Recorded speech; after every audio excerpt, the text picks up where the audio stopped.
What's going on, people? We are Tottenham TV here, back here with another Tottenham update video to bring to you.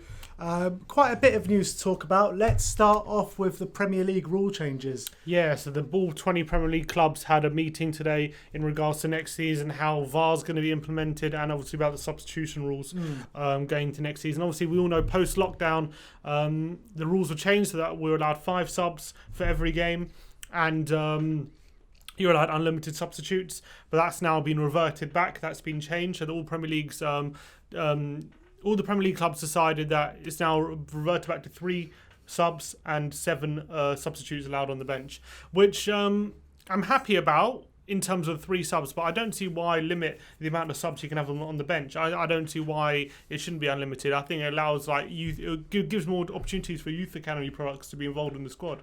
Yeah, I mean, maybe that point stands if you've got 5 subs, but with 3 subs, I mean, it doesn't really make too much of a difference, does it? It just allows them to be in the squad for the game. And I don't see why limit the amount of subs on the bench you can have. I don't see why limiting it to 7. I think in Italy and in Spain, I don't think it's limited to 7. I think you're allowed more subs on the bench. And I think especially for big games like Champions League finals and stuff, where sometimes it's unfair to leave out players from the squad. This just is a Premier League ruling. Yeah, this is a Premier League, okay, but for big games in the Premier League as well, sometimes it's unfair for some players to be left out of the squad for no reason other than there's 7 subs you allowed maximum. So I'm not sure about that rule, but I think the 3 subs, I think reverting back is right. I think it was right that they put it to 5, but now it's right they reversed it because I don't think it's needed. And the new VAR rulings? Yeah, so they're talking about VAR, how it's going to be implemented. So obviously FIFA are taking over the protocol for VAR next season, how it's because they want consistency on how it's implemented across all its competitions. The big nothing too big has changed. The big rules are that there's going to be much more use of the pitch side monitor next season in regards to red cards, goals, and penalties being given, which I think that's big. Something we've all been calling for all season, to be honest. I think part of the reason a lot of people get frustrated by VAR decisions is, first of all, there's no transparency in what the VAR guy is thinking. You just kind of see them replaying it, and all of a sudden they just kind of flip a coin: is he going to rule out or not? So I think if the decision's being made by the guy in the middle, at least he's had a look at it and he's the guy making the final decision. I think it's a bit more easier to swallow, but maybe in some decisions probably won't be. But I think overall probably will be. So I think it's good they're using the pitch side monitors. The other things are offsides staying the same. So there's offside. They're not going to be judged they're going to be judged by the finest of details, which is still frustrating to me how they're doing that. But how do you think they should change that, and how do you think they should make that better? It's a difficult one. I just think that I think for really minuscule ones where you're literally talking about frame rates, you have to. I think the technology isn't there to determine when it's that short of a distance, when it's a hairline, when it's a toenail. I think a lot of the time, when I've seen them drawing the lines, it's guesswork. They're guessing as to who's in front and who's not. So I think in those decisions, it looks offside in different angles you look at. One looks like a correct decision, one looks like a wrong decision. Yeah, and I think the fact that they're drawing lines manually means that it was always open for human error. Correct. And especially when the technology isn't as good right now to be able to determine such fine details like they're trying to.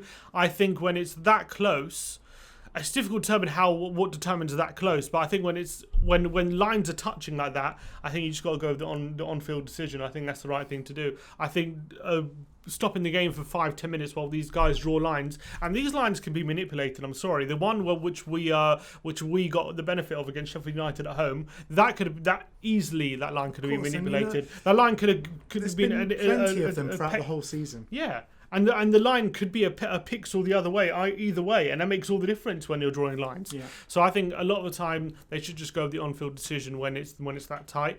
So I think that's what I would do. I think this offsides has definitely. I think that it's shown up a rule failure in the actual game, because I think that offsides were not brought in for that purpose. We're not brought in to catch someone a hairline offside or just beyond the last fender. It was to stop people goal hanging. But because of a linesman isn't a computer, right? So he's obviously a lot of the time has to do guesswork. They just decided that if any of you is offside, then you're offside, because it's easier for a linesman to spot if any of you is offside than if any of you is onside. It's a lot harder for him to spot. So I think, given that we now have this technology, if the rule changed to if any part of you was onside, that would make more sense. But then you can't change a whole rule for a whole game based on who has VAR and who doesn't. So it's a difficult situation. But I think the rule of if any part of you is onside with VAR implemented makes a lot more sense. All right, well, that's a lot to swallow, Sim.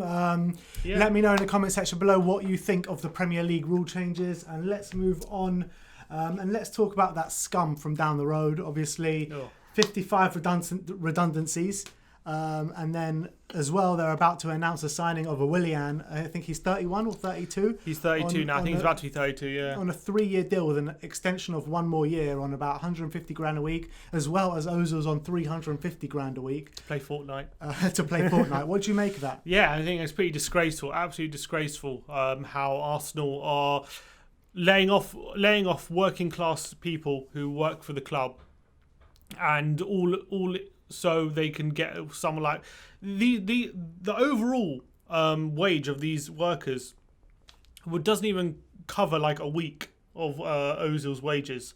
And the fact they're letting them go, they're also, not only that, they forced the Arsenal playing staff about a month ago or 6 weeks ago to take a pay cut, because they were assured that taking this pay cut would mean the long-term stability of all the staff. Everyone and that hasn't happened. From Ozil, right? Yeah, exactly. Yeah. And he was right not to take it, apparently, because they've cut the staff anyway. So it doesn't really matter. I think it's a pretty disgraceful act from Arsenal, also just so they can slightly improve the playing squad as well, like signing Willian, which is quite frankly, they don't need Willian. Let's be honest, they've got Pepe there, they've got Saka there. Why do they need Willian? It's just adding to the squad on it doesn't scream financial stability or being smart in the financial market when you're making decisions like Willian for 100 grand a week or 150 grand a week at 32 years old, but you're also saying, but we can't afford to keep these 55 low-wage staff members on the books. So I think it's a really bad look for Arsenal. I think it's disgraceful that during this pandemic that they're losing jobs. That over this, this is probably going to be very important for staff who earn that kind of amount to keep their jobs during this time. Of course, and as you mentioned on Twitter, I think it was yesterday, it was like, if this came out about Tottenham and Daniel Levy, everyone would be going at their throats. He'd be crucified. 100%. He'd be crucified. Of course he would. He got crucified just for putting the staff on furlough, let alone letting them go.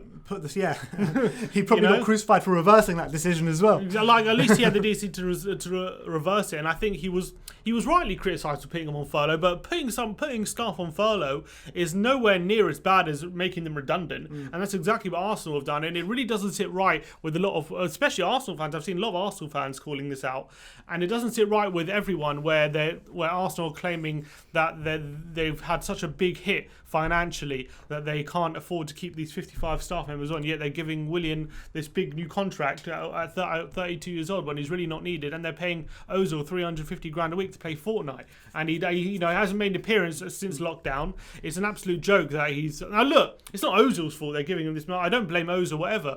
The board are clearly just they're looking at any way to cut costs, and that's how they're doing it. They decided that the staff members are expendable, and they'd rather give Willian a brand new contract than keep on these staff members. So I think it's a bad look for Arsenal. I think it just goes to show how classless they are, and they always will be, and that's how it is. Exactly. Is there any gooners watching out there? Listen to the wise words of my brother. Classless bunch, you lot. Let's move on to a bit of transfer news. Hojbjerg and KWP, Kyle Walker-Peters, looks like it's going to be announced by the weekend. Yeah, Alistair Gold and Dan Kilpatrick were both confirming today that the deal has now been agreed between Southampton and Spurs. There's a bit conflicting reports how much it is. Some people saying it's 25 million, some saying 15. Alistair Gold and Dan Kilpatrick both confirming that they're not confirming a fee, but they're confirming that the valuation difference between Hojbjerg and Kyle Walker-Peters is 3 million. So although they can't confirm how much each fee is, they have confirmed that it's the deal is pretty much 3 million plus Kyle Walker-Peters for Hojbjerg. That's the deal. Great deal. I don't know why people are saying 20 million to this one. It's just, I don't know why they haven't just done it together, Southampton. It's got to be something to do with the financial books or something. Who knows? Maybe. Southampton were adamant, apparently. Or Southampton were adamant they wanted the deals to be done separately. So it's a very, very odd one. But look, Hojbjerg for Walker-Peters plus 3 million, I think it's a great deal. It's a great deal for what we need as well. I think also saves a bit of money in terms of going out. And so maybe we could spend that money in other areas, because I think we probably expected to spend at least 20 million on Hojbjerg, and the fact that we're getting him only spending 3 million surely leaves up some funds for other positions. Right back in the backup You'd striker. like to hope so. Or Daniel Levy would be like, all right, that's money saved now. No need. No need. Back in his pocket. Benno will go back in his pocket. But yeah, BBC Sport as well confirming they reported today in an article that the deal has been agreed now, and it should be confirmed in the coming days. So I'm excited by the deal. I'm excited by getting Hojbjerg in. I don't think we've really had a defensive midfielder since Wanyama, so it'll be good to have that kind of destroyer back in the team, and I'm looking forward to how it's going to benefit us.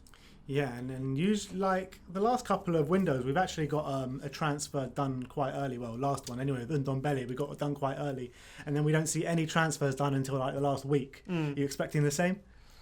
Yeah, I am. I think we're going to get this one done early. I think the other ones are going to drag on, because I think we're going to wait again. I think Levy likes to see what other clubs do in the transfer market. Likes other clubs to get their business done first, and we kind of swoop in. I think he's always worried, Levy, of swooping in for a player then getting outbid by someone. He doesn't want to go up against City, Chelsea, United, or anyone else in the top six for a player, because what he wants to know once we're after his player, not we're going to be the highest bidders.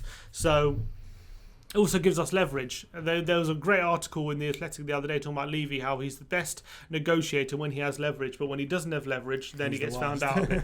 Yeah, and I think that's been the case we've seen that over the past few seasons now, that whenever Levy is in a position of power in the negotiation table, he's great.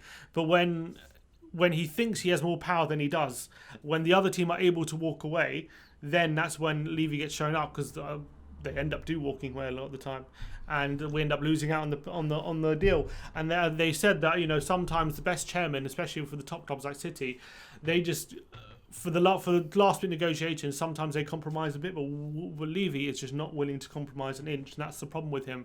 And sometimes you've got to compromise in these deals to get the deal done, to get the play and get it over the line. That's exactly why we've missed out on every one of our top targets, probably since Levy has come. Mm-hmm. As always, and that's always why we get. It's always why we get a good deal for players who are from lower clubs, or like with a year left on their contract. Exactly, like but when we actually go for a top player like Dybala, Bruno Fernandes, teams where they don't have to sell to us, we always get found out. But look, this Hojbjerg deal looks like it's one again position of power for Levy, and he's done well. Yeah.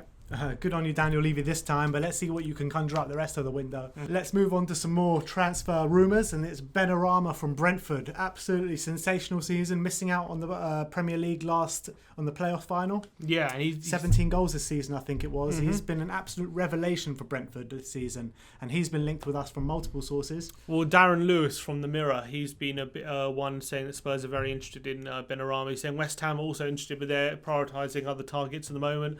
And Spurs, if the deal's cheap, they'd be interested in bringing him in. I think this is one where I think if Spurs sell Lamela, then this is one we probably would be very interested in. It's a big if, though. I just can't see us selling Lamela, because I just think Jose likes him too much. Yeah, I think he likes him, but I don't think he would sniff at the chance of upgrading him. Yeah, and I don't think... Yeah, that's very true, but I don't think that anyone's going to offer the money for Lamela that we want.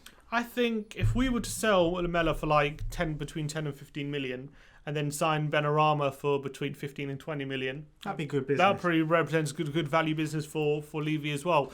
I don't think this is going to happen at the moment. I think it's going to be one where it's going to be one just like these deals for like Van der Vaart, whatever, like at the end of the window, where if we haven't got our targets, we'll just kind of go for it. Apparently Chelsea's sniffing around for him as well.